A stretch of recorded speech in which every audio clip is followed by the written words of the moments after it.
The author Manson says in the book that we should not care about things that are not important in life. This can help us figure out what is really valuable in our own lives. A man was kicked out of his rock band one day without any warning. He was left with only a bus ticket. He wanted his old bandmates to feel sorry for what they did, so he decided to form a new band. As a result, the man created the legendary heavy metal band Megadeth. The band has sold 25 million records, and its angry frontman, Dave Mustaine, is considered one of the most successful guitarists in history. However, Mustaine lived his whole life holding on to anger. He became part of the legendary band Metallica after being fired from his previous band. Nevertheless, his former band remained a true legend, having sold 180 million records worldwide.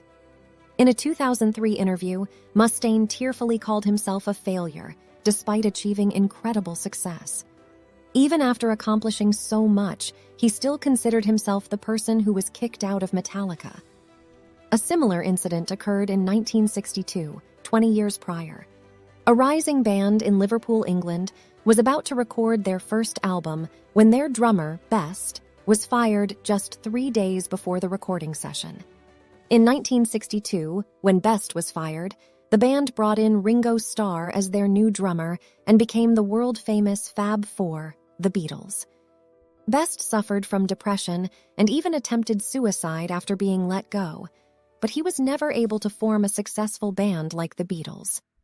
In a later interview, Best said that if he had continued as a member of the Beatles, he wouldn't have been able to be as happy as he is now.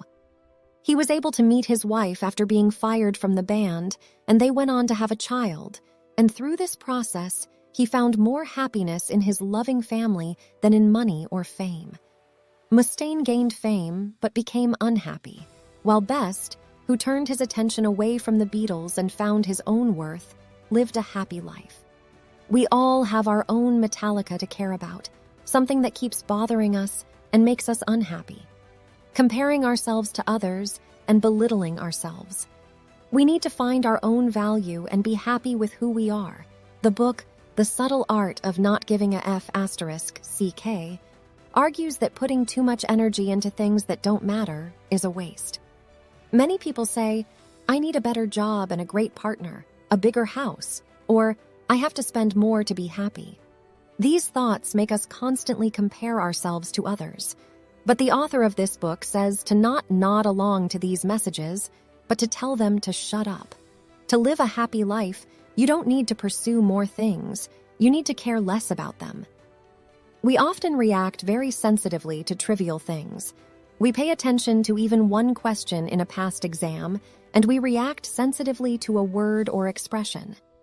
We also worry about things we don't have and pay attention to small parts of our appearance. The author of this book compares us to an old man who gets upset with the cashier for not accepting an expired 501 coupon. However, the reason this old man only focuses on the coupon is because he doesn't have anything else to worry about.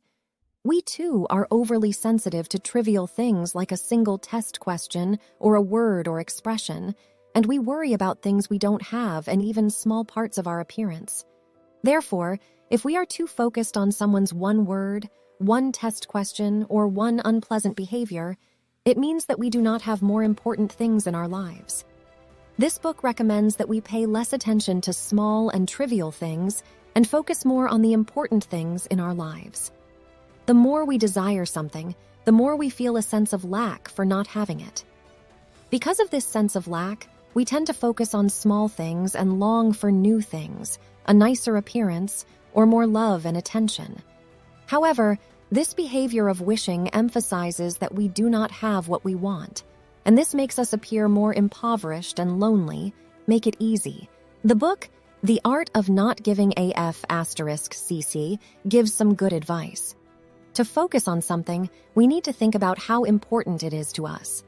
The author asks a question, what kind of pain do you want in your life? And says we should choose the pain we can handle. We often want things like a better body, money, or fame, but those things come with pain, like working hard and failing. For example, people who want to start a business will face risks and failure, but they need to be able to handle that to succeed.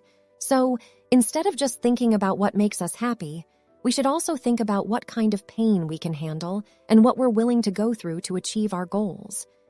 The book became a very popular book because people recommended it to others and it was sold on Amazon. The book talks about how small things can change the way we think. It's important to think about whether what you are focusing on is really important in your life and what kind of pain you are willing to go through to achieve it. The book asks us to think about the question, what kind of pain are you willing to endure? This helps us figure out what is important to us and what we are willing to work hard for. Thanks for watching.